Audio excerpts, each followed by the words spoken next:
বাঁচার জন্য একটা দুর্গের ভিতরে পলায়ন করেছিল। তারা নিজেকে আত্মরক্ষার জন্য চেষ্টা করেছিল। আল্লাহ বলেন না, আইনামা তাকুনু ইউদরিকুমুল মাউতু ওয়ালাউ কুনতুম ফি বুরুজিম মুশাইয়াদা।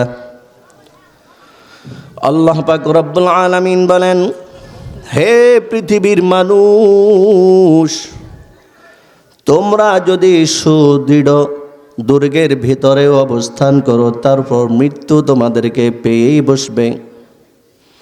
মৃত্যুর হাত থেকে বাঁচার কোনো উপায় নাই। নারী বলেন, পুরুষ বলেন, যুবক বলেন, যুবতী বলেন, মৃত্যুর হাত থেকে বাঁচার কোনো উপায় নাই। তাই আল্লাহ পাক রব্বুল আলামিন বলেন, قل إن الموت الذي تفرون منه فإنه ملاقيكم। হে নবী, আপনি দুনিয়ার মানুষদেরকে বলে দিন, যেই মৃত্যু থেকে তোমরা পালানোর জন্য চেষ্টা করো, ভাগার জন্য চেষ্টা করো, ফাইন্নাহু মুলাকিকুম, সেই মৃত্যু তোমাদের সাথে মোলাকাত করবে, সাক্ষাৎ করবে, মৃত্যু তোমাদেরকে পেয়েই বসবে। এই জন্য পৃথিবীতে যত মাখলুক আছে, সব মাখলুকের মৃত্যু হয়ে যাবে, সব মাখলুকের ইন্তেকাল হয়ে যাবে, বাকি থাকবেন শুধু কে? আর জল বলেন কে?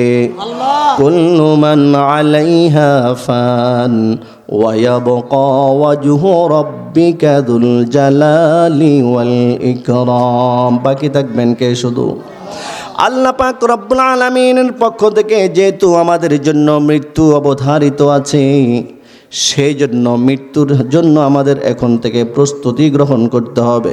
প্রস্তুতি আগামীকাল গ্রহণ করব, পরে গ্রহণ করব এমন না। কি বলেন? এখন প্রস্তুতি গ্রহণ করতে হবে। এমনও তো হতে পারে আপনারা এই মাহফিলে এসেছেন, এখানে বসে বয়ান শুনছেন, আপনার স্ত্রী আপনার জন্য সুন্দর করে বিছানা করে রেখেছে। 11টা বাজুক, 12টা বাজুক, 12:30 বাজুক, রাত 1টা বাজুক, আসবেই তো বাসায়। সেই জন্য বিছানাটা সুন্দর করে পরিপাটি করে রেখেছে।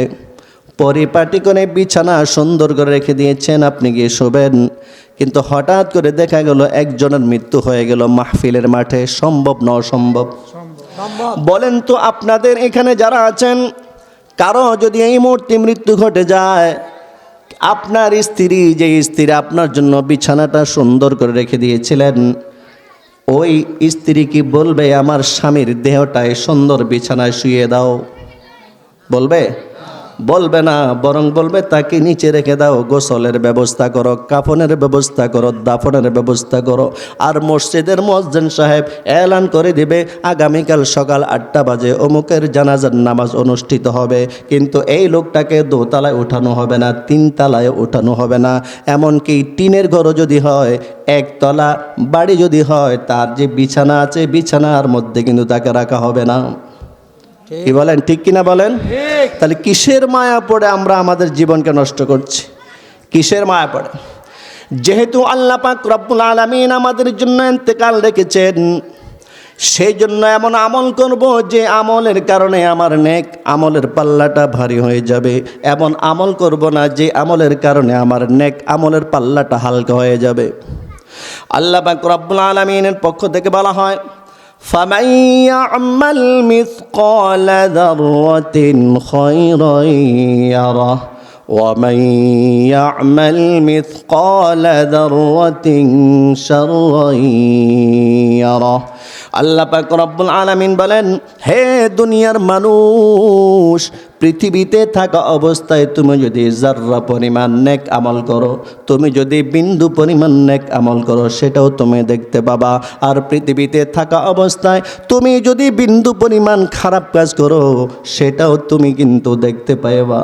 এই জন্য যাদের নেক আমলের পাল্লা ভারী হবে, আল্লাহ পাক রব্বুল আলামিন বলেন, ফাআম্মা মান সাকুলাত মাওয়াজিনুহু ফাহুয়া ফি ঈশাতির রাদিয়াহ وأما من خفت موازينه فأمه هاوية وما أدراك ما هي নারুন হামিয়া।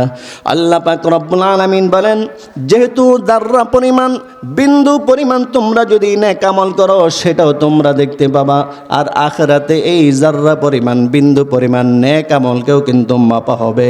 সুতরাং কোনো ব্যক্তির যদি নেক আমলের পাল্লা ভারী হয়, আমি আল্লাহ তার জন্য জান্নাত বরাদ্দ রেখেছি। আর যদি নেক আমলের পাল্লা হালকা হয়, বদ আমলের পাল্লা যদি ভারী হয়, আমি আল্লাহ তোমাদের জন্য জান্নাত বরাদ্দ রাখি নাই, বরং আমি আল্লাহ তোমাদের জন্য জাহান্নাম বরাদ্দ রেখেছি। নাউজুবিল্লাহ বলেন। আমরা এখানে যারা আসছি, কে কে জাহান্নামে যেতে চাই? একজনও নাই। সবার অন্তরে আশা, সবার অন্তরে নিয়ত, এই কষ্ট করে এই শীতের মধ্যে বসে আছি, এই নেক আমলের কারণে যেন আল্লাহ আমাকে জান্নাত দান করেন। কারণ দুনিয়ার মধ্যে যত মানুষ আছে, প্রত্যেকটা মানুষের কপালে সুখও আছে, দুঃখও আছে। হ্যাঁ, কারো ভাগ্যে সুখের পরিমাণটা একটু বেশি, কারো ভাগ্যে দুঃখের পরিমাণটা একটু বেশি, কিন্তু সুখও আছে, দুঃখও আছে দুনিয়ার মধ্যে। কিন্তু আখিরাতে আল্লাহ পাক রব্বুল